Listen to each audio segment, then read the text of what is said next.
So how many people work on your team at BCU, because you're the senior lecturer, right?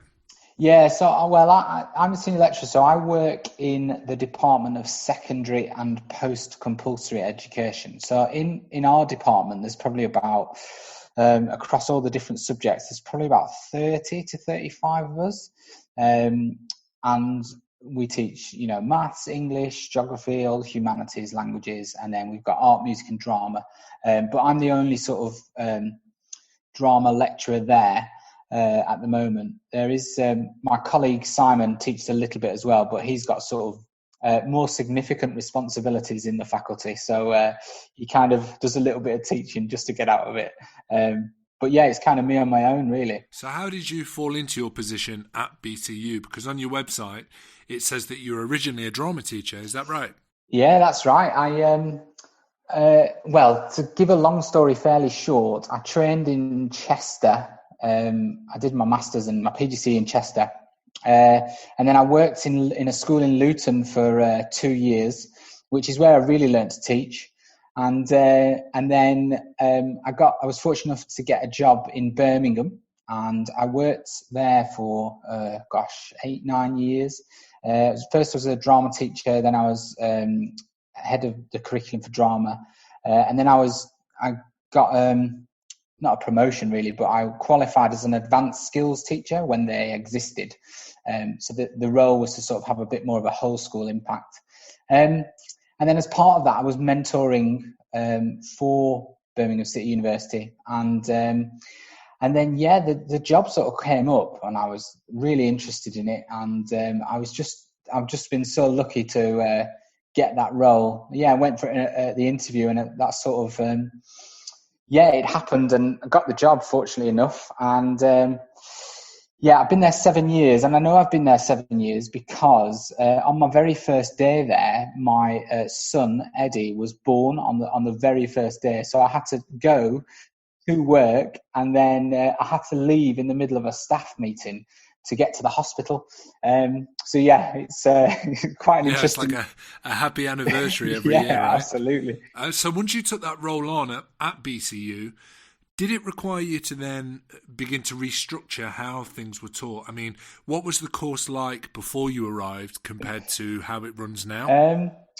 I think when I first started, I had some experience of teacher education, which obviously helped me to get the job.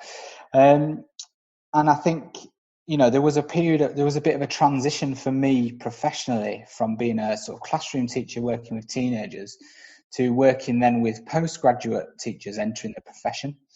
So that was quite a transformation for me, and it meant that I had to really think about my pedagogy and really be prepared to sort of almost open myself up as a teacher to be criticised, analysed, unpicked, and you have to model all those things for the postgraduates coming in. So I mean that transition in terms of my sort of identity started really there, just trying to get to grips with higher education and initial teacher education. And then I think over the 7 years, obviously being in an education environment, you engage more and more with research.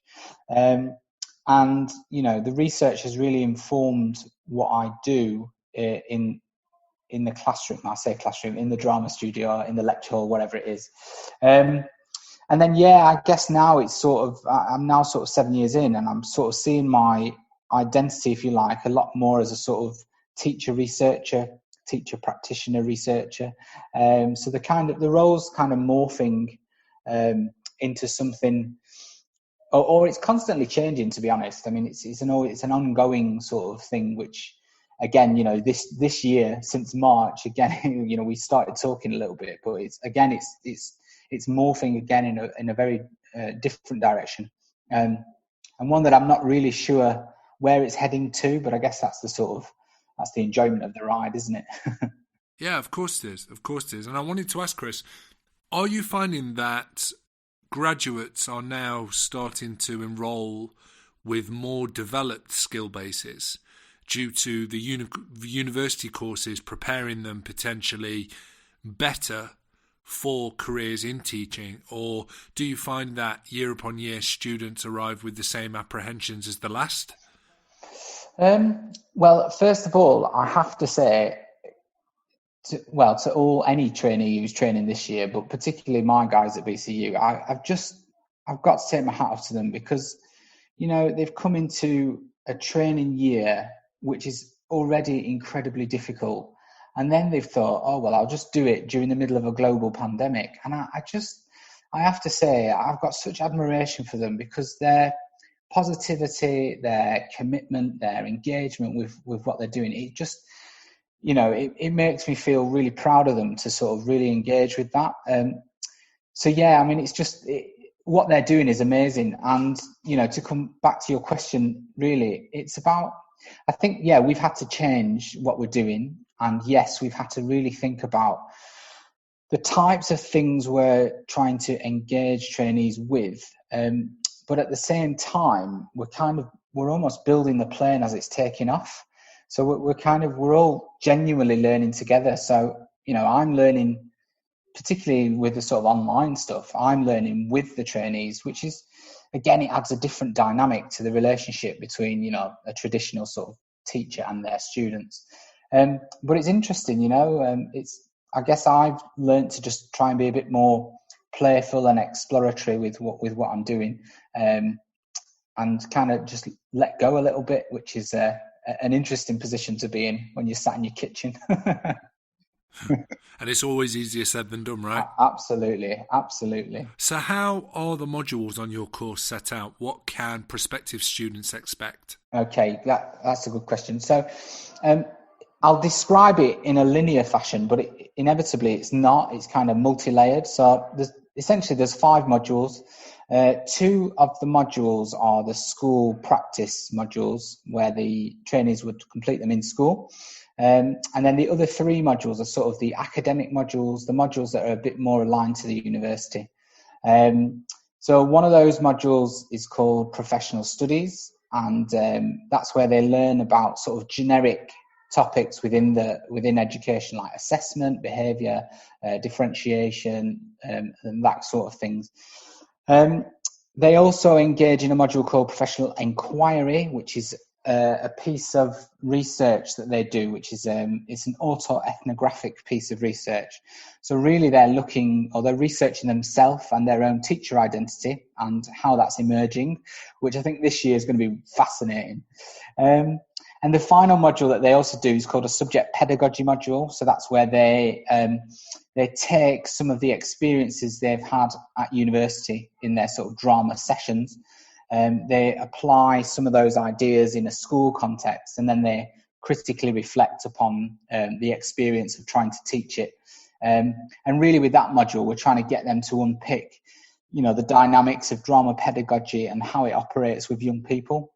So yeah, the five modules, they're all introduced at different times, but they all sort of happen at the same time. So it's kind of a multi-layered module approach, if you like.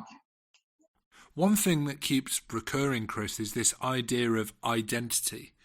Not only when you speak about teaching and training teachers, but also within your own research itself. And I'd just like to maybe unpick that a little bit. Why is the identity of a teacher so fundamental to their development and their teaching within a classroom? Yeah, I have got an answer for that. I'm just trying to think how to put it. I think the best teachers are the ones that can self-spectate. The best teachers are the ones that can almost operate outside themselves.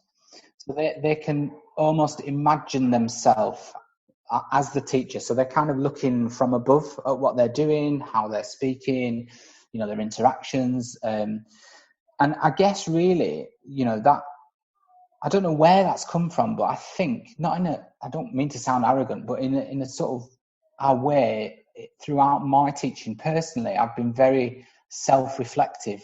And I think then, as part of that self-reflection and that self-spectatorship, that idea about identity and, you know, not only how it affects others, but also how your identity is affected, that's become a really interesting area for me, which has been sort of strengthened by the different range of experiences I've had. So, working in secondary schools, working in higher education, I've been really fortunate to work on sort of European projects.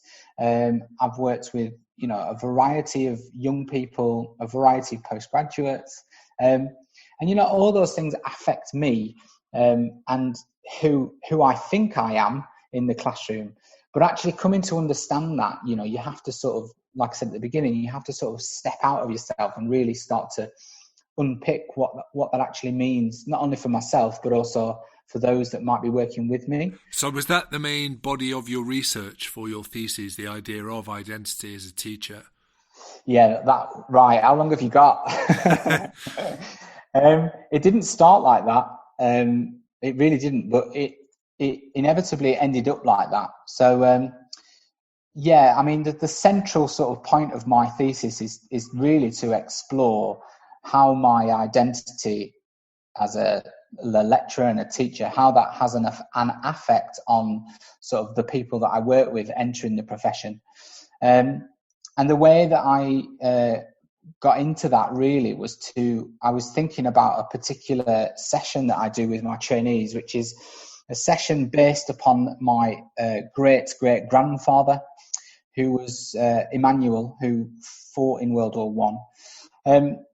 And inevitably, with any sort of family stories, you always hear sort of myths and legends about past relatives, and they did this, and and there were some interesting stories about Emmanuel, which I found fascinating, and I thought they'd be really useful for a drama, just to explore World War One rather than doing that sort of traditional World War One poems and things. So yeah, I basically designed a drama workshop. Taught my trainees, or have taught my trainees a few times using this workshop, and then reveal. I don't tell them that it's my great great grandfather until right at the end, and it was really significant because there's always a moment where the learning changes. It becomes a bit more meaningful, and I talk about it being a moment of unity. So between the teacher and the pupils, when they know, oh my gosh, he's related to Chris, and it just changes the sort of the authenticity, if you like, of the work that we're doing. And actually, when I was developing the work through the thesis, I talked a lot about the relationship between truth and fiction, and how we can use truth and fiction to make sort of meaningful learning experiences. And I ended up actually arguing in my thesis that I'm actually the embodiment of my great-great-grandfather. I think at one point he said, I am Emmanuel. It was a really interesting sort of theoretical exploration. So yeah, that sort of, again, that adds to my identity in a way. That sort of, there's that historical sort of input as well as the sort of present input and the future input as well. So, in terms of identity and why that's becoming more and more interesting is because it's constantly being sort of sort of cross cuts, if you like. It's being intersected at different moments, and different things converge and make me sort of reflect on who I am, but also who I'm becoming as well.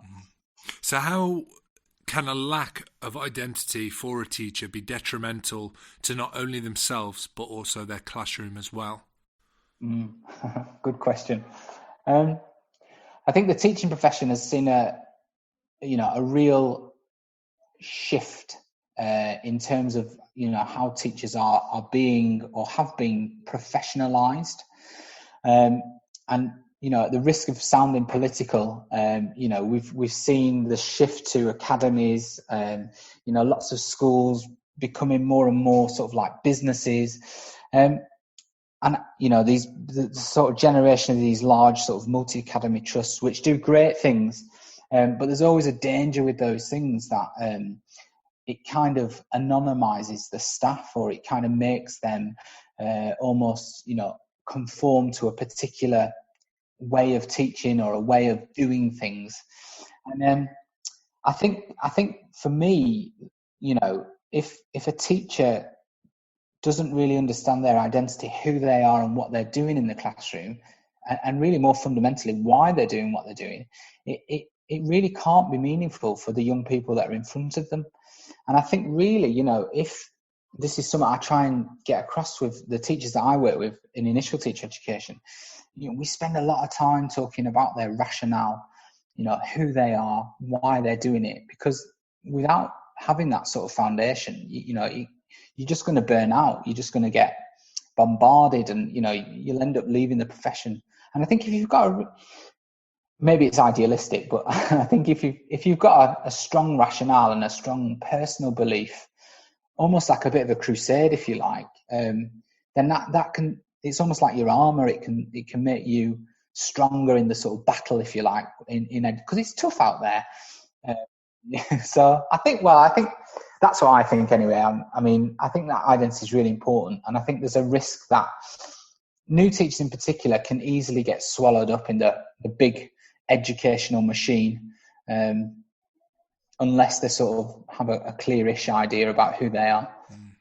And how do postgrads react to understanding that this is something that they might have to develop? I mean, I'm sure that you encounter a lot of postgraduate students who have never even contemplated the thought of having to make sure that their identity shines through when they teach. I was laughing when you asked that, because it's a really good question, because I sit at interview with postgraduates, and we go through the process, and at the end I always say, this course is really stressful, and as a result of that stress and pressure, it always changes you, it always changes who you are.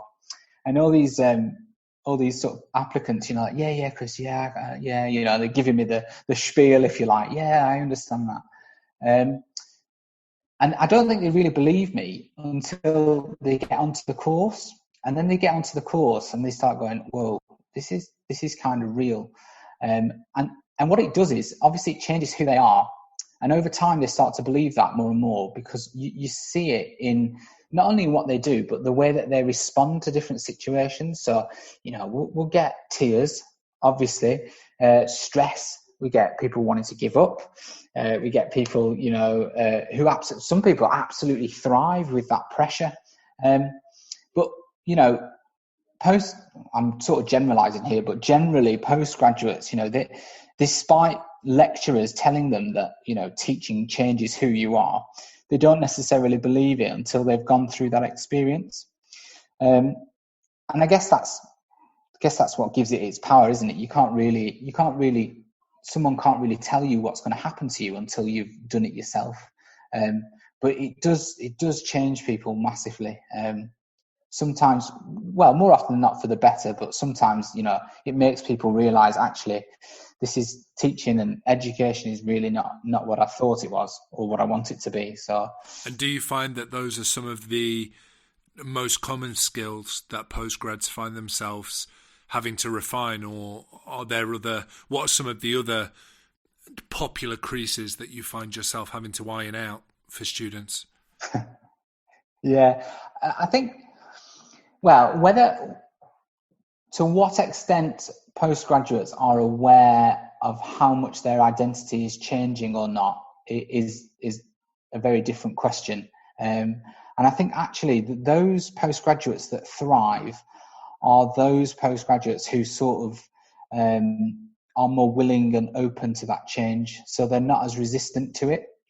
The trainees that sort of struggle are the ones that resist, which sounds a bit fascist, really, doesn't it? But yeah, those that are adaptable and those that are, open to change their mind and are willing to, take risks, they're the ones that are usually thrive in their preparation for teaching. I guess other sort of creases, one of the big creases to sort of iron out is how people deal with stress, because these postgraduates, not only are they doing an academic course, at master's level, really, they're also learning on the job. And I mean, teaching for anyone is just, it's stressful, isn't it? But then doing an academic qualification on top it's just mad. People, right.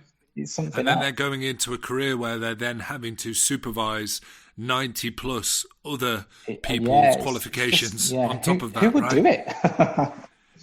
So once postgrads leave and they're in a school and they begin teaching, do you have systems set up so that new trainee teachers are then able to feed back on the tuition that they received on how well it's maybe set them up for their new position, or maybe how it's not set them up so well in some areas? How do you then begin to quantify some of that feedback? Yeah, yeah, well, we do, yeah.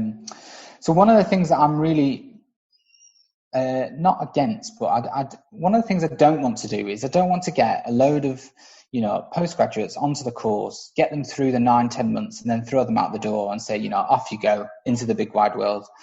I think what's really important for teachers, again, this is my belief, but I think what's important for teachers is to have that community of practice where, we're not just throwing them out of the door at BCU, we're keeping them in that sort of family. And that can work in lots of different ways, but the way that I'm sort of trying to develop that, I'm doing it in partnership with Big Brum Theatre and Education Company. And basically we've got a network of teachers who we've got a core of teachers who've predominantly done the course at BCU, and then they carry on studying with us to do a master's in teaching and learning. And so Big Brum and I, we sort of deliver that course, if you like, and they're sort of the core that are interested in, working in school, but carrying on and getting formally accredited for the work. And then outside that, we've got a sort of another group that sort of sits in a sort of an other circle who are sort of doing the work, but are not necessarily looking for any formal accreditation, but they still take part in the meetings, they still come and engage with what's going on and stuff. And then beyond that, we've got some other teachers who are not necessarily as engaged, but will dip in and out maybe to our annual sort of conference, and they keep in touch via email. And I think that connection is really important, because particularly for drama teachers, because it can be quite a lonely place. If you're in a one-person department, just sometimes having someone to bounce an idea off, just someone to listen, it's as someone who understands, the position or predicament that you might find yourself in, it's a really important, and especially so for those who are, new to the profession, and fairly young, just starting off. I think it's good to sort of have that family support. And that's something we're trying to develop. And it's got its challenges, because we have people who sort of, they start with us in that sort of group, but inevitably school sort of takes their focus and attention away. But that's okay, as long as they're, feeling okay, and I always say, the door's always open and we're always there. I'm not interested in just throwing people out, like I said. No. And that's certainly recognisable, because one of the most enthusiastic, one of the reasons why I was so enthusiastic about actually getting to speak to you is because of, from the outside looking in, how visibly proactive you are, whether that's the constant stream of threads, discussions with teachers, with drama teachers specifically, about engaging new provision, welcoming in artistic organisations into schools to enrich the learning opportunities of its pupils and students. That, to me, is the attitude of a course or a person or a practitioner that cares. And then on top of that, you also have your blog, which we'll come on to in a moment, because I really want to talk about the Drama for Democracy project. I just wanted to know, first of all, how vast are some of the networks that you're a part of? How many people are involved with some of these networks? What's the community like? Yeah, so the sort of the drama hub, if you like, the stuff to do with the masters and that sort of teaching hub. On the course this year, we've got about 15 who are all. Some are doing a dissertation, which involves them researching their practice. Some are a little bit earlier on in their journey. Beyond that, we've got a range of teachers across Birmingham and the West Midlands. We've got some drama teachers who are a bit further afield as well, so people that have moved away but still keep in touch. So, we've got a Facebook group as well, which there's about 180 sort of teachers there that have got a sort of connection with BCU. So yeah, that network's quite big in that sense. I mean, one of the things, it's nice that you said that before. It's nice to hear that feedback, because you don't hear that often. And one of the things that's not necessarily sad, but this big community's there, and I do try and keep proactive and post things and just let people know about stuff. It's very rare that you get any sort of feedback where people say, "Oh, that's really useful, Chris," or "Can you help us with this?" And I think the reason I'm maybe mentioning that here is because I'm in a really, really fortunate and lucky position. I can sit in my sort of university ivory tower, and I've got time and space to think about how teachers, drama teachers in particular, might best operate. So you mentioned there about a resource. Not that I'm objectifying myself as a resource, but that's the sentiment there, is that I am also a resource, and I'd really like it if people saw that as not just me, but the institute as well, BCU, as being somewhere that they can come back to, that they can use as a resource, and that it's not just a place where you come spend your money and then you've got your qualification. It's more than that for me. It's about that community. It's about coming together. And a sharing and a supporting, if you like, that sort of community of discovery. I guess, not to sound heroic, but I guess I might be on my own there in the university, because everyone's really busy as well, but it's just my passion, and I've just been really lucky enough to have that opportunity to follow that, I guess. I don't think you are alone there, Chris, to be honest, because the amount of people who are engaging with the resources and the conversations that you're providing and are having, people like yourselves, I recently spoke with Open Drama, and they echo the same dilemma that drama teachers are facing, that it feels like an uphill struggle within their school to make senior teams aware of the power of the subject that they're teaching and how they can utilise it to broaden the creative learning and the holistic learning of the pupils or students in the school. And the frameworks that you're providing are certainly stepping stones and the keys to doing that. And that brings me on nicely to talk about the Drama for Democracy Enormous Ideas framework off your website.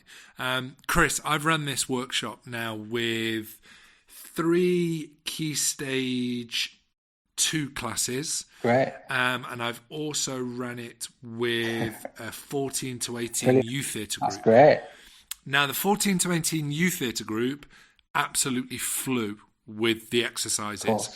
However, the ways in which they went about the exercises sometimes left maybe 2 or 3 participants silent, which really then began to contradict what their idea of democracy was, because not everybody was having their say. Some people were left out of some of the conversations.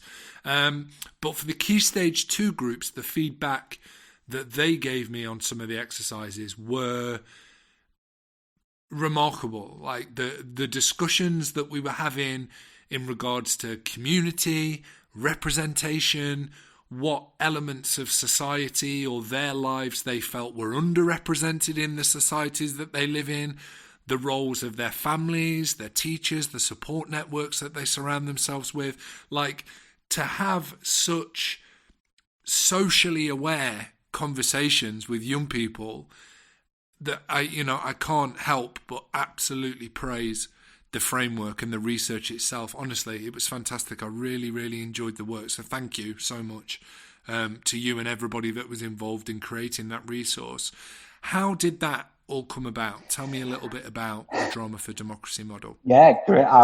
Again, that's brilliant feedback. How did that project come about? So I can't take credit for the whole of that project. Obviously, that was there are lots of partners, which I'll come on to in a minute. But it started with a colleague of mine in the university, Eleni Kaniri, and just after Brexit the Brexit vote was coming about, and yeah, that's kind of what instigated it. We were just having a conversation over coffee, and we were saying, what's going on, and what this is, because Lenny's from Greece, so we were kind of talking about Europe and the EU, and we were talking about some of the positives, some of the drawbacks, etc. Anyway, we came up with this idea to work with some colleagues across Europe just to explore how teachers across different subjects might develop sort of democratic practices in their own teaching spaces. We submitted our application on the day that Theresa May signed the withdrawal agreement, or there was some momentous something going on anyway. And we thought nothing of it. We thought, it'll never get accepted. It's just, we've tried, we'll see what happens. Anyway, it came back from Erasmus Plus. They wanted us to do the project, which was just, fantastic. So we worked with some European partners. So we worked with the University of Rome. We worked with an independent school based in Athens in Greece. We worked with a children's rights organisation called Keke from Belgium. And we also worked with a theatre and education company called Insights from Hungary in Budapest. And obviously, having those partners on board, they're fantastic because they're coming from very different political and cultural starting points, which, like your example before about your silent people in your class, really challenges, it challenged my understanding of democracy and what that might be in school. The project really sort of developed from there. And part of that project was actually us as practitioners coming to understand each other's practice in a democratic way.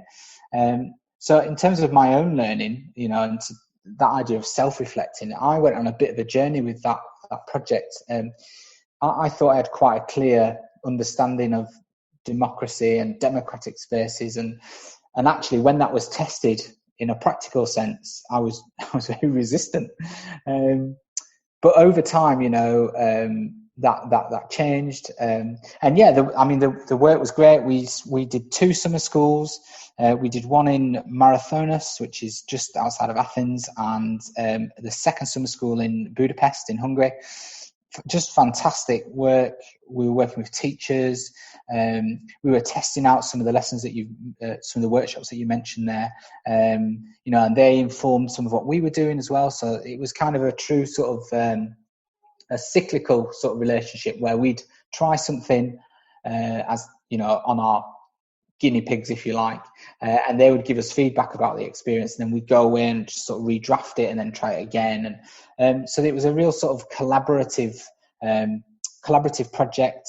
And out of it, there's a sort of a conceptual framework, there's a methodological framework, there's all the sort of resources that any teacher can use for free. And like you mentioned there, you can cut it up, you can use the whole thing, you can adapt it, that's what it's there for.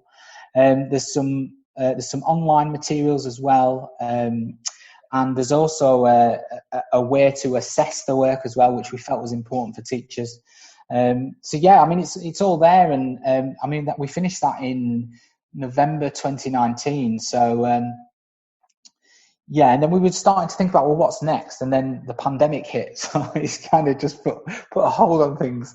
But that work's still there. And I think now, again, without trying to get too political, at this moment in time, that sort of work is fundamental for, I think for young people to just, they don't need telling, that they're aware of the world they live in. They feel it, they're conscious in an unconscious way, maybe, about what's going on in the world around them. And, I think schools are, I just always think, when I was at school, I was never taught about politics or anything to do with, the world out there. And I think really the project is about trying to bring elements of the world out there, if you like, into the classroom, in a way that enables people to not necessarily talk about their own opinions, but talk about, the situation through a character, a fictional situation, a fictional other.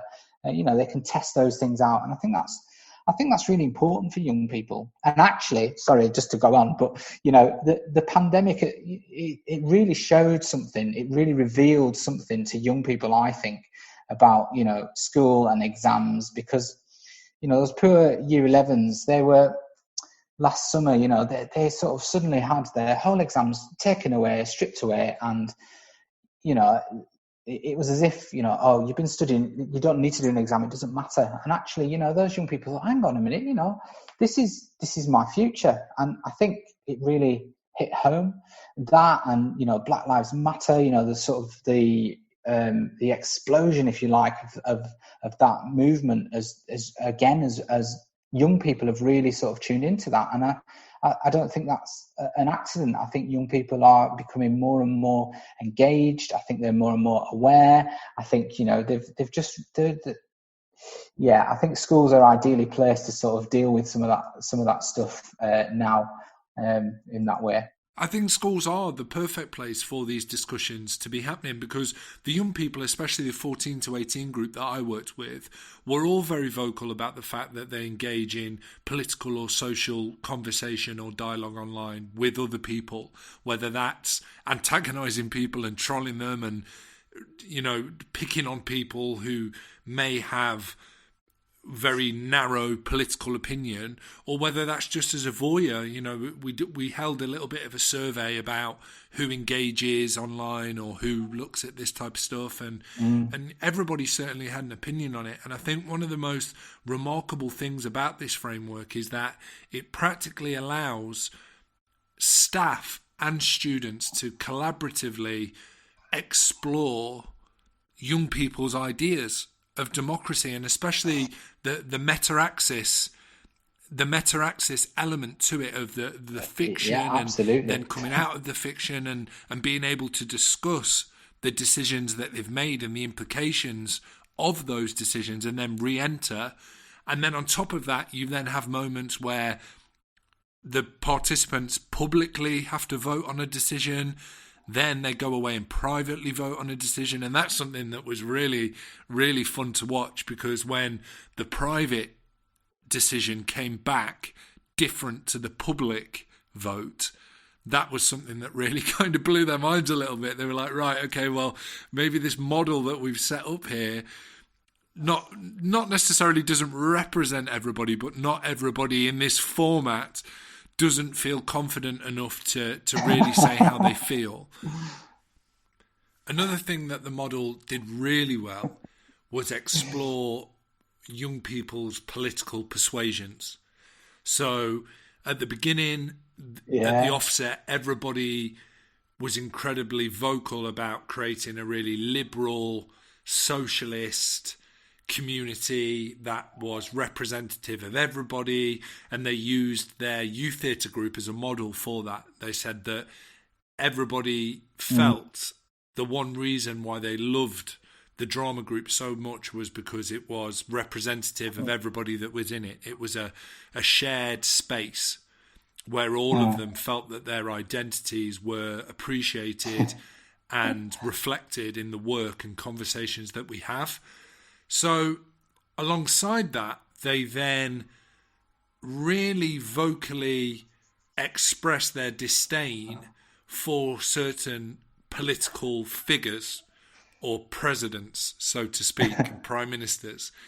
However, when it then came to decision-making and rule-making within the model, and the dilemmas that pop up within the model that the community have to solve using their democratic system that they've set up, some of them voted on things or expressed opinions about certain areas that really didn't reflect their political identity.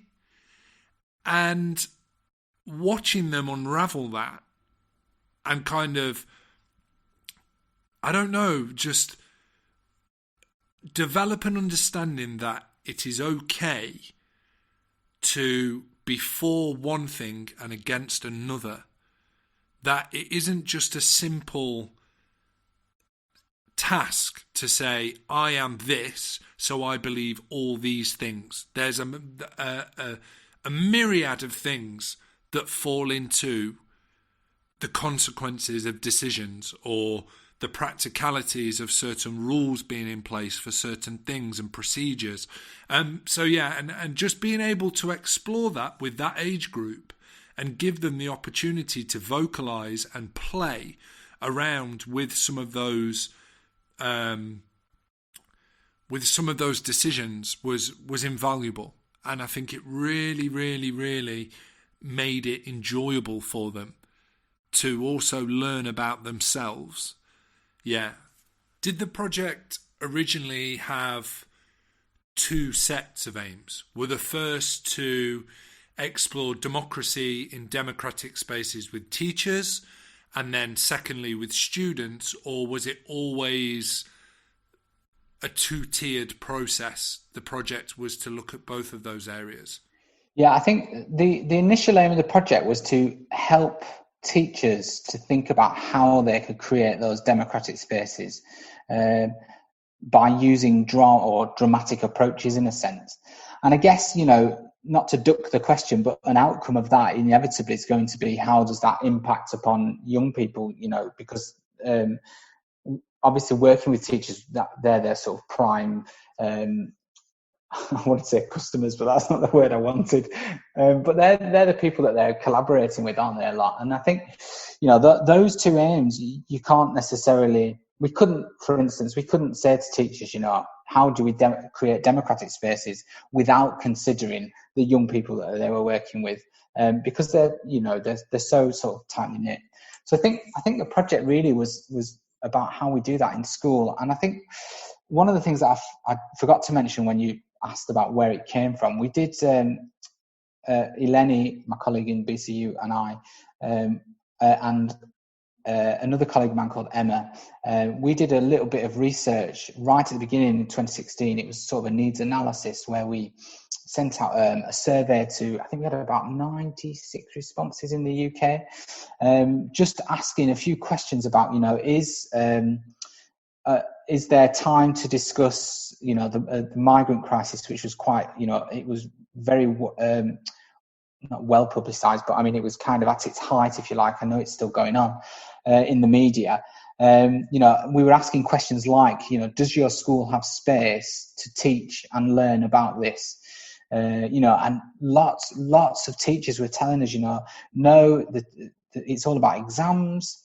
Young people don't focus on this because, they've got to prepare for X, Y, and Z. We do address these issues during form time, which is 20 minutes. It was, and it really sort of hit home for me, because it was like,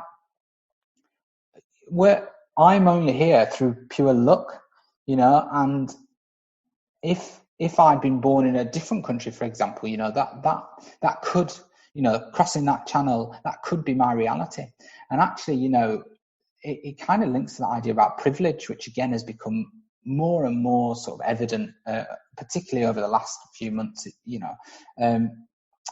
really thinking about that, because we are in English schools, I think, young people are quite privileged to have a free education, to have, an opportunity to learn about things. We could talk about whether it's right or wrong to learn about that, but I think that's kind of where the project, that was the genesis of the project, where we started to think about that in particular.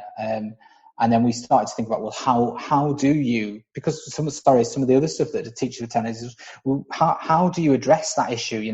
That issue, if we take the migrant issue, for example, that issue is so distant and so sort of, outside of young people's reality. And I think that really is where the drama steps in, as you use the fiction, because then you're not saying to someone, how would you feel in this situation? You're using the fiction and the other to say, how do we imagine this character to feel in this particular situation? And suddenly that enables that democratic space where people can have different interpretations of a piece of fiction, for example, to really talk about some of the issues that are going on there. And so by talking through the other, or talking about the other, or the other situation, they inevitably end up drawing on their own experience of the world and their own reality. And I think, when you try and boil that down to teachers, particularly of other subjects, that I think that's the gift of drama, is that it's for me, part of drama is a methodology. It's a way of working. And when you break it down for teachers who might have experienced that often helps them to sort of realize, or at least acknowledge that the power that drama can have. Yeah, I've kind of rambled on there. Sorry, I just No, you haven't. I was wondering, after what you just said, do any of the other communities or networks that you're a part of encourage teachers to develop this sort of work, and do you assist in that process at all? Good question. I think the way I do it, or the way I sort of suggest it, if you like, is to do it through the teacher training that we do. So, inevitably on the PGCE course, we have to sort of cover a wide range of different stuff. So that's from, Greek theatre to Shakespeare to process drama. There's kind of lots of things going on. But I think it comes back to the idea of methodology, because you can still learn about Shakespeare in a democratic way, or you could still learn about, frantic assembly in a democratic way. And I think really that's what I think we're on about, really, is opening up them spaces in a drama studio, for example, where children feel part of a community, part of a collective, somewhere where their voice is heard, where their experiences of the world are actually acknowledged. And it's kind of a kick against, if you like, that sort of more traditional, I'm the teacher, stood at the front, this is what you need to know. It's on the exam, so you must learn it. Because that doesn't matter anymore, because those exams can just go. If those young people taking drama or the arts, essentially what we're trying to do is to get young people to know, to see or use art as a way of knowing the world. And actually, if this situation has revealed anything, the scrapping of a drama exam, for example, yes, at the moment it might be pretty tough and, it's not ideal, but actually what are they learning? They're learning that the arts can be sort of sidelined. They're learning that the arts can be, demoted, if you like, that the world out there doesn't necessarily value the arts. And if young people are having a personal response to that and a sort of gut, intrinsic reaction to that's telling them something about who they are. And actually, that's far better for me that they have that reaction than a bit of paper that says the number 6 on it. And because drama's about learning what it means to be human, and they're learning that in that moment. They might not realize it. That way of seeing that problem isn't necessarily popular. It's not going to necessarily get you into a college or a university or whatever. But in terms of a life skill and learning about what it means to be human, that's when you lose, I guess you don't lose the lesson. I guess that's what I'd be telling my students if I were in that situation. I know that sounds a bit idealistic, but I think, underneath all the stuff that's gone on, those young people are learning about the world, whether it's, they get to sit an exam or not. They're still learning about something that the value of what they're doing in the world can be, it's not quantified by an exam or just by an exam. It's about how they feel about it. It's about, their work with others in that community. I think it can be I can understand young people being upset and angry. Absolutely. But yeah, don't lose the lesson, I guess, is what I'm saying. It's again, it might be a bit of a rallying call, a bit of a sort of cultural revolution where people, start to realize, actually, no, I don't need to sit an exam for this to happen, and art is a way of knowing the world. It's important. That idea of connection, is just I guess, well, personally, I've never really thought much about that sort of human connection until I've had to sit behind a screen since March. It's just, it's so important, and learning about that through the arts, I think that could be, young people are going to make those decisions based upon their experience that they've had. So it could really strengthen it, I think. Yeah, it sounds again idealistic, but I'm quite optimistic about the future of the arts. I know it's not great at the moment, but I think the wave is going to come, if you like. Has there been any surprises from the online delivery that you're now doing? Have you uncovered anything that potentially might be better to deliver online? Is there anything that's kind of come up and made you go, oh, actually, this is actually quite useful for this particular area? Or I think some of the things that I've done in terms of my practice that I'm probably going to keep are things like I have done some sort of pre-recorded material. So the sort of sometimes the more talky bits, if you like, or the discursive bits of a workshop or a session, or contextualizing a session. That's definitely, I've done that this year, and that's definitely going to carry on next year, because it saves time, which is really interesting. I'm just playing around at the moment with some teacher enroll work, but sort of pre-recording that work, so it's not me necessarily doing it live, but as part of an online process. It's not just, it's a completely different sort of role, but I don't know how that's going to go yet, so I'll have to get back to you on that. But yeah, I mean, it's not the same, and yeah, it is different, and just, I guess, really part of looking for those surprises is actually is finding the time to start to upskill yourself. So finding different apps and things that can work, and then how you apply them. And I think that's going to take a bit of time as a teacher to then teach that to teachers. So I think there'll be more surprises to come, I think, is what I'm saying. Would I be able to just double back a little bit and pick your brain about your relationship with Big Brum Theatre Company? Of course. I have another question in regards to Big Brum in a moment, about how nationally drama training or PGCE training involves theatre companies. But I just wanted to unpick that relationship between you both. How have you found working with the company, and what do they offer your students? Again, I mean, I've said it a few times, but I am really lucky in my role, and I'm very aware of it. I first started working with Big Brum when I was in schools. So it was back in sort of 2007, I think it was. They came in and did some work, and I absolutely hated it. I was like, this is not theatre, what? And I was quite reactive to it. But actually, once I sat down with Chris Cooper, who was the artistic director at the time, Richard Holmes, who was an acting teacher at the time, and they started to explain the methodology and the sort of pedagogy that underpins what they were doing, I suddenly went, oh my God, I have been doing this all wrong, since I've started teaching. And it was a real eye-opening experience for me.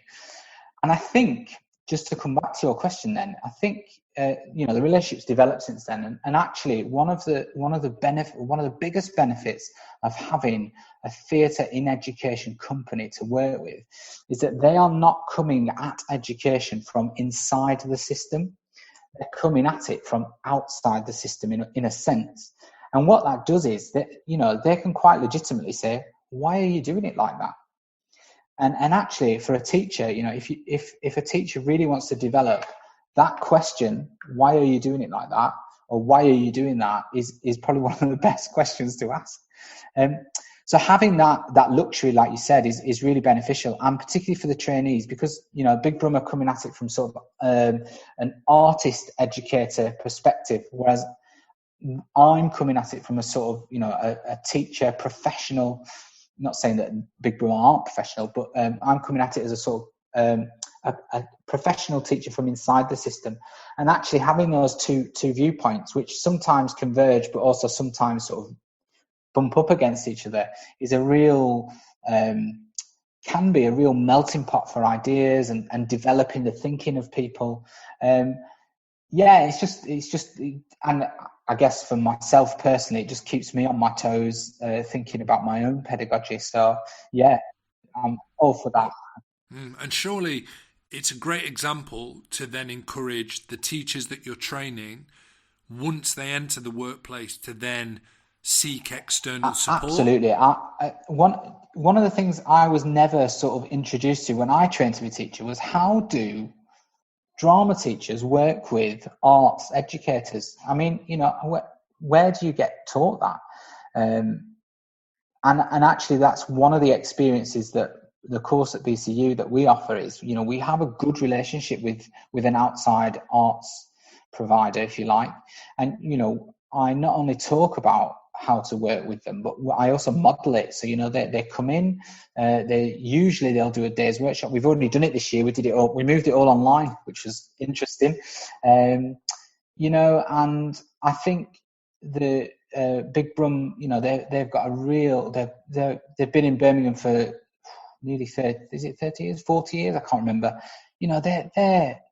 They're still there, and their commitment to the young people of the West Midlands is, well, it's second to none. And actually, if teachers, and teachers across the West Midlands also have that, and actually just bringing the two together could be a real powerful force for children in the region, and schools in the region and teachers in the region. I think, in this time when we're all sort of socially distant, actually those connections are really, really vital. I think that's it's again another thing to sort of think about, and it strengthens that community as well. Having those different voices is all part of democracy and community, and Anyway, I'm probably biased, but I just think they're great. I agree. I think it's fantastic. I think the model's really, really lucrative. And that second question of, do you know if nationally drama teachers or PGCE courses also replicate that same model of working with external theatre companies as well? Yeah, I'm not going to say main providers, but there are a group of universities who come together under the title of CITED, which is the Standing Committee for Initial Teacher Education in Drama. So basically, we all do the same sort of job at Manchester Met or Reading or Chester or Goldsmiths. Other courses are available. We meet every 2 weeks. And actually, you talked about surprises earlier, but one of the surprises is that we've met more and more regularly since we've had to go into lockdown. So it's just, we've done more work since March than I think we've done in a long time. And it's a really, a collaborative space. And we're just starting to tease out some new events. So we've got another event coming up on the 3rd of December, which I think is called So You Think You Want to Be a Drama Teacher. So we're aiming it at people who are looking to get into the profession. National Drama are supporting that, which is really good of them. And I think the last time I saw the email trail, I think we had about 97 signed up within sort of 3 days. So there's a real need out. Well, there's a want out there, I think, of people wanting to get into the profession. And again, I feel like that wave that I mentioned earlier, things are just starting. It feels like things are starting to turn. There is a wider sort of national community in that sense, of sort of lecturers, if you like, working in ITE. And the other good thing about that is, we all recognise each other's challenges that we're facing at an institutional level, but also at a sort of subject level as well. That's good. It's good to be part of that. Yeah, and that shared practice is so important, because even though nationally on, let's say, a circumstantial level, things may be different in whatever school you're in, actually some of the obstacles that teachers face creatively are universal. and being able to share that with a third party is incredibly helpful. My next question, Chris, is, in your opinion, since the emergence of applied theatre degrees, have the students that have then enrolled on PGCE courses arrived more equipped to facilitate and teach, potentially better than students who maybe might have taken a different route, such as they may have just taken a drama or a theatre arts degree? What do you think? That's a great question. It depends on how controversial I want my answer to be. So I'm just going to go for it. When I first started, in terms of recruitment and selection, working at a university, we could be very, very selective with how we recruited. So we would select, we had a limited number of spaces. We were oversubscribed massively. And basically, we were quite lucky in that we could just basically take the best of the best. And that's not to say that current trainees are the worst of the worst, not at all. But we were in quite a different position to what we're in now. Over the years, the way that recruitment happens has been changed significantly at a governmental level, which has seen the sort of fragmentation of recruitment across skits, school direct, universities as well. And what that's done is it's kind of opened up this sort of competition. I remember a few years ago where we were all competing for as many trainees as we could before the government it was called the guillotine, before they brought in the stop. So, if say, our university in London recruited 34 and University of Manchester recruited 34, that'd be 78, and say we only had 100 that we could recruit nationally, that would only leave sort of 22 for all the other universities. So it was whoever could get the most first, and that was really, it was divisive, it was competitive, it led to bad recruitment practice, I think. I think things are softened slightly in terms of how recruitment happens now. So that model that I just explained wasn't sustainable over time. So it's kind of it's changed. But I think just to come back to your question, I think that some of the skills have definitely changed, or some of the skills that I'm seeing have definitely changed. But I think those skills have come about because of the recruitment strategy, not necessarily because of what the applicants are coming with.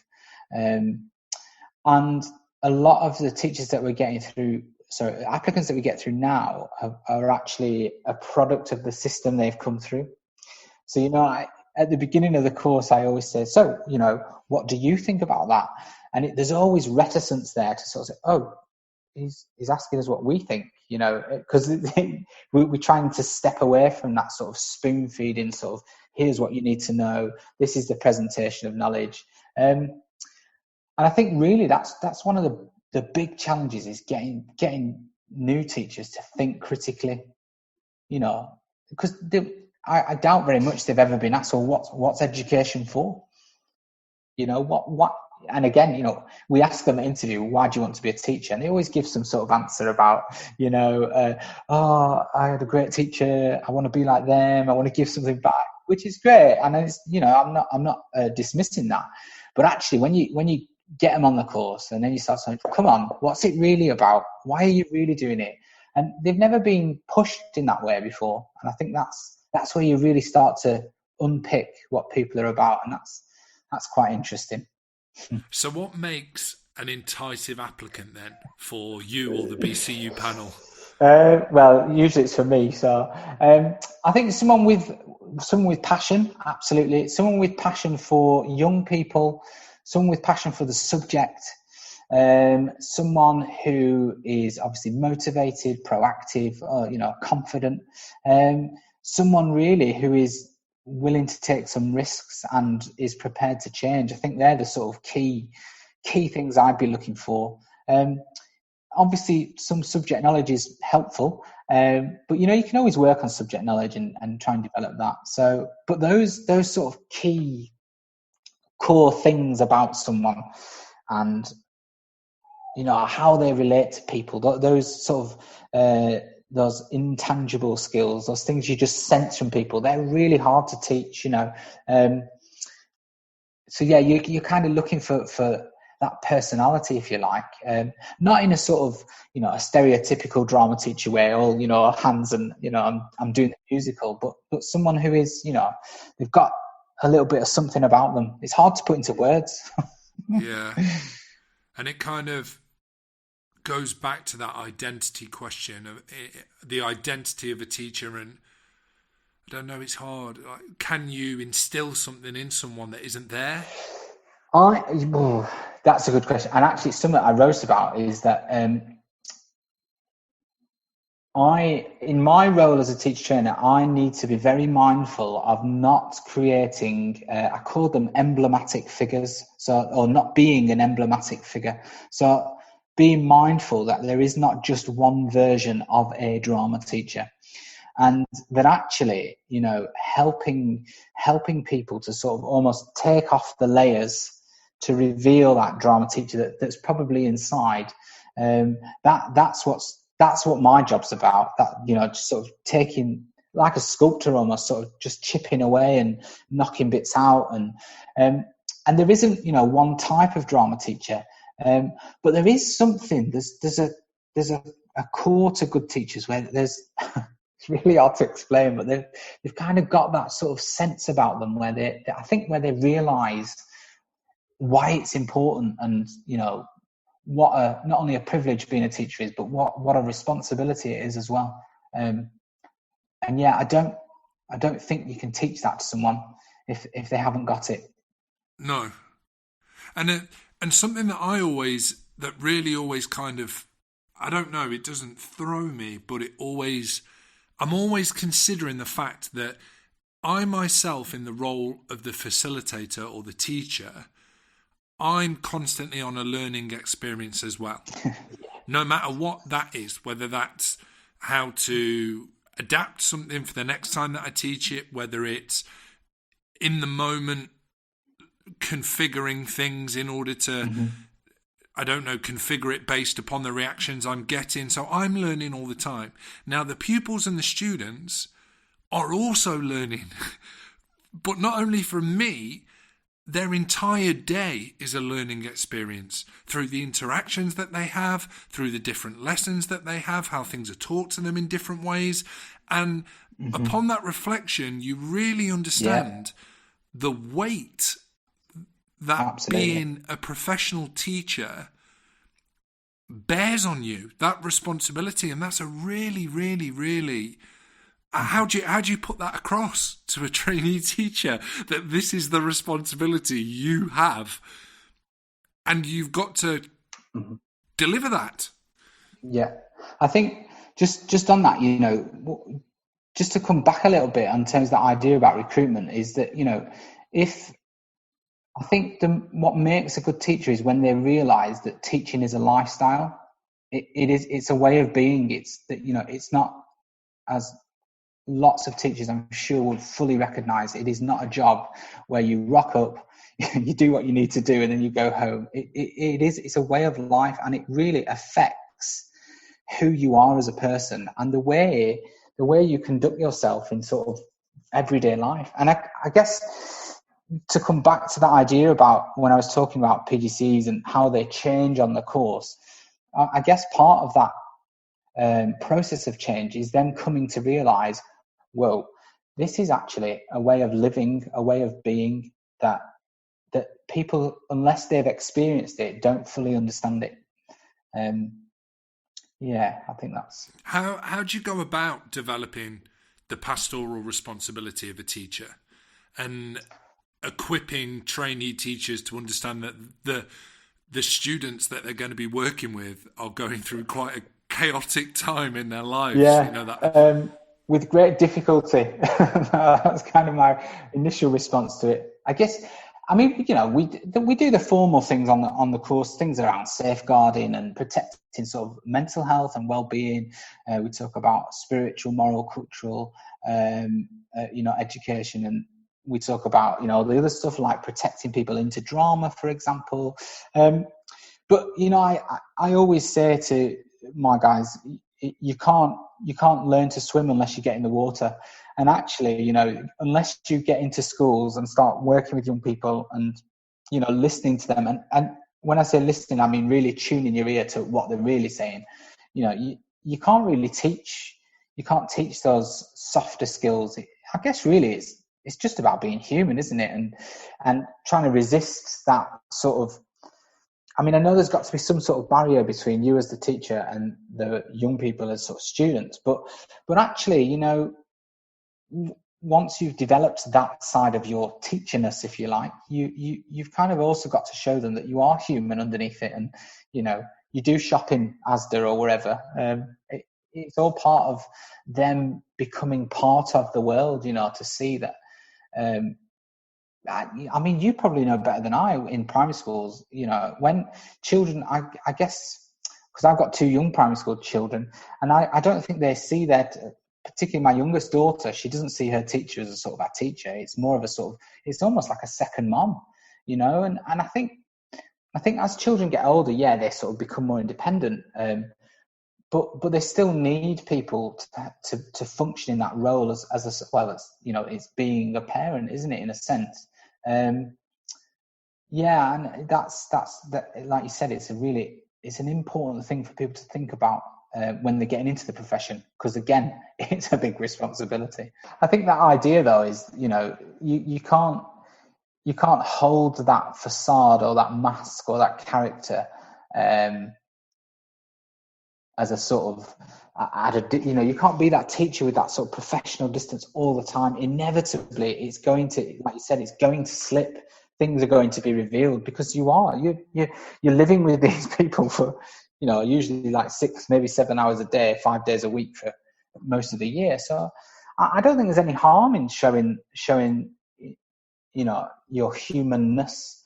And actually, I think from my experience working in schools, once I let my guard down a little, I think showing young people that you're not just there to sort of teach them. It's about something else as well. It's about being in partnership, collaborating with them. You're developing that trust, aren't you? Which I think people, whoever you are, wherever you are, need. And that's quite developing those relationships. It's just fundamental, not only in teaching but in just in life itself. And actually, they're really important life lessons for young people. How to develop relationships, and for young people, how you develop relationships with older people as well, because that's that's important, because when you get into work and that people are often in senior positions to you, etc. Their skills, again, those sort of soft, unseen skills that drama teachers as well, are responsible for, as well as learning about Othello or whatever it is that you might be doing. Is that something that you explore as well on the course, the importance of developing collaborative relationships with other staff members who might be from different departments? Yeah, we talk. I think really, that's a good point. Actually, do I do that really? I'm questioning myself now. I think I'd like to think we do. We talk about how you would develop relationships not only with young people, but how you would develop it with your mentor in particular. Because that's a really key relationship, particularly for a PGCE year. And for the mentors, it's not, they're not only teaching a new teacher to teach, but that there's different shades of being a mentor. So sometimes you do have to be that mentor that says, no, that's wrong. Sometimes you have to be that mentor that sort of coaches at the side and says, oh, should we try it this way? Sometimes you have to be that mentor who's got that big shoulder for them to cry on and sort of, go, it's going to be okay. So yeah, you even get teachers within teaching, if that makes sense. So I do talk to the trainees and the mentors about that relationship, and I guess my role within that is almost to sort of broker that relationship as well, and just make sure things are ticking over and the trainee feels supported, but also that the mentor feels supported as well. So, in regards to the Drama for Democracy project, obviously that came to an end or took a brief pause. Is that the right word, the way to word it? Well, no, we didn't necessarily hit pause, but we kind of came to the end of the project in November 2019, and then obviously there was all the stuff on the website that you might have seen, all those kind of final bits of paperwork and stuff. We kind of had to get all that finalised by sort of January of this year. And then, we were kind of busy with that. We didn't really start to think about, well, what was next before then obviously everything happened with COVID. I think originally when we were talking, particularly sort of from in the sort of UK team, if you like, we were talking about where we might take it next at the university. We were talking about things such as trying to get an international summer school off the ground. So, every year it'd be nice to sort of run a programme of activities for a week or maybe two at the university, where teachers from across Europe, even worldwide, could come to lovely Birmingham and engage in some work around some of those topics. We also, there's also opportunity as well to start thinking about new qualifications in sort of democratic learning or democratic drama, or, I don't know what the course title would be, but again, developing those opportunities for professional learning and getting accredited for that professional learning as well. I think that's quite important. So yeah, we've never really sort of come back to those things because we've just all been surviving. But I guess, that is still there, and, there's no reason why we can't regenerate those ideas again in the future. Particularly as I know that Birmingham City University used to have an international research sort of department for drama with Professor David Davis, who has since sort of taken a big back step, but is still around here and there. But reigniting that sort of those ideas could be quite useful, I think, and particularly as internationally the growth of drama in education is sort of rising and rising and rising, whereas arguably in the UK, it's declining. So, if we think about which people might be interested, internationally, it might that might be the audience that we need. So yeah, I guess there's a sort of a historical bit of heritage that's in Birmingham, and why not regenerate that in a sense? I don't know what that would look like, but it's an optimistic vision, perhaps. Yeah, and of course a perfect framework for further development. And I was wondering, now that the research has been conducted, yeah, what's next, or what bigger questions have manifested from that research? As I'm guessing that probably through the practice, a bigger box of questions has now been opened up to you. Like where does it go from here? Yeah, well, thinking just sort of on my feet, I would imagine, what would be really nice is to hear from teachers who might have used the material and or adapted it or developed the material in their own context, to sort of, it'd be nice to have them come back to a space where they could share what they've done as a result of that, and then that sort of cyclical relationship continues. Because we talk a lot in the project about those democratic spaces being a sort of an embodiment of living democracy, so that it's an ongoing process that's constantly negotiated, and the values are reshaped, etc. So yeah, hearing from teachers and how they might have done that work could be interesting. And again, actually, thinking about the partners that were involved, again, that could be really sort of quite a fertile space to explore. I mean, if you think about Hungary at the moment, which have got a very right-wing government, I don't know if you saw the students in the arts university were sort of occupying the university because the government were trying to change the courses in the university. So the political structures and backgrounds of the organisations that were originally involved in the project have changed. So coming together again to see, well, it might be democracy through drama. What does it mean now? Because again, it's changed again. So yeah, I mean, moving forward, again, it's not clear at the moment, but it's still there, lurking like a ghost. Thinking of universities and democratic spaces, there's a lot of research that does show that universities have suffered a loss of democracy and that it's no longer a democratic space for students.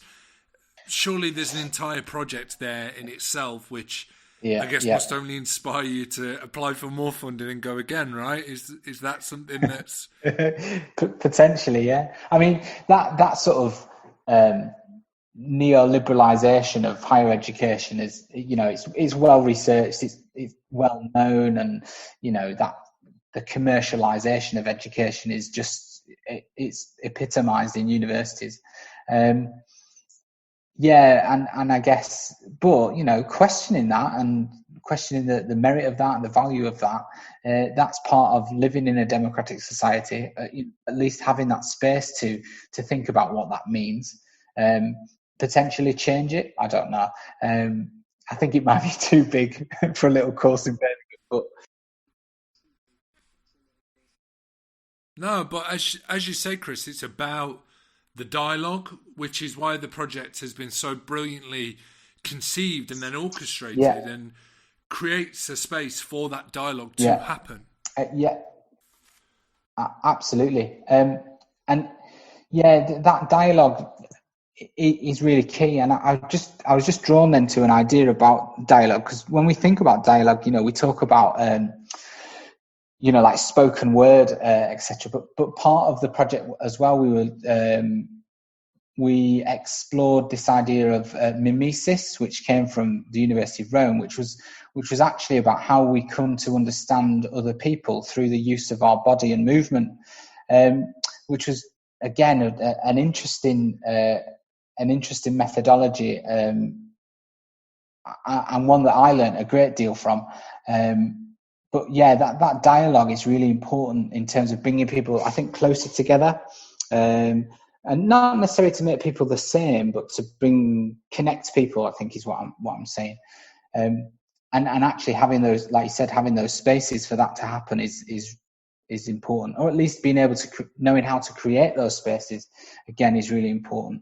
Yeah, sure. And especially if those conversations aren't happening at secondary stage, then you would certainly hope that universities would be going above and beyond to create supportive, open, democratic spaces. And now, thanks to yourselves and the team, that framework is being created and provided.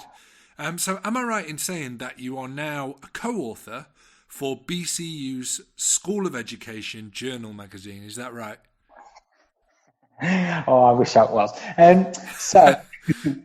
So I can't take the credit for that. My colleague Grant Huddleston, who's a PE lecturer in our department, he came up with the idea of developing a journal, and so I'm one of the editors, and my other colleagues, Tina and Mary, are also in there. Basically, the journal is just a really useful way of trying to make some connections between the world of HE, the world of initial teacher education, and actually, the schools, colleges that we work with in partnership. And what what Grant was trying to do, or is trying to do, is to try and make that link between theory and practice really sort of accessible, not only for academics but also for teachers in schools as well. So basically, I mean, the idea is that it's not just us as academics writing articles and sending it out. It's about people in our partnerships, or teachers, academics as well, mentors. We've also had some some students from last year who submitted some articles as well. So there's a real, and we put them all together, and then obviously we share that. We share that with the wider partnership, and that again, that idea about community and bringing it together. Again, it's another way to sort of say, look, we are a thinking community, and we are really thinking and researching our practice. And out of that, we are developing new knowledge and new ways of working and new ways of collaborating. And it's not just a sort of a top-down sort of thing, a traditional, here's an academic journal article, you go away and read it. It's more, it's more, the structure's flat, if you like. So we're kind of having contributions from everyone. So the aim of that really, like I said, is to make those links between theory and practice. Again, just to strengthen some of the sort of theoretical foundations of the partnership that we have. I think the first edition goes out in December. I want to say December 7th. So, but it wasn't my idea. It was, I have to say, it was my colleague's idea, but a great idea. Great. Will it be made accessible for, let's say, external agencies or anybody that might be interested in having a read? I think so. I want to say yes. I've got a feeling it'll be available on our partners' website, and you could probably download it as a PDF. I'd have to find out, but I think that would. And if it's not, then I think it definitely should be. And it's free as well, which is important. There's not that sort of, you don't have to pay for it or subscribe to something. It's a free sort of document, which is increasingly hard to find in the academic world. So that's it's good. Yeah, and so that you're not too hard to find, do you have a preferred route or method of contact for anyone who might want to get in contact with you after listening to this episode? Email's always good because that's kind of how I live. I'm also on Twitter as well, which is quite. I like to do a lot of tweeting. So and I don't mind. I'm quite open to making new connections. I'm open to listening, getting involved with various things. If I think they're worthwhile and useful, absolutely. But email's probably the best way. And I would just like to add there as well that this episode is testament to Chris's proactive Twitter engagement, because I messaged you and you got back to me incredibly quickly. So thank you very much. Thank you very much for your time this evening, Chris. It's been an absolute pleasure. Anybody that would like to get in contact with Chris, I'll include not only his blog, but also his email and Twitter handle in the description for this episode. Great. Thank you That's again, really Chris. helpful. And I look forward to speaking with you again soon. Thank you.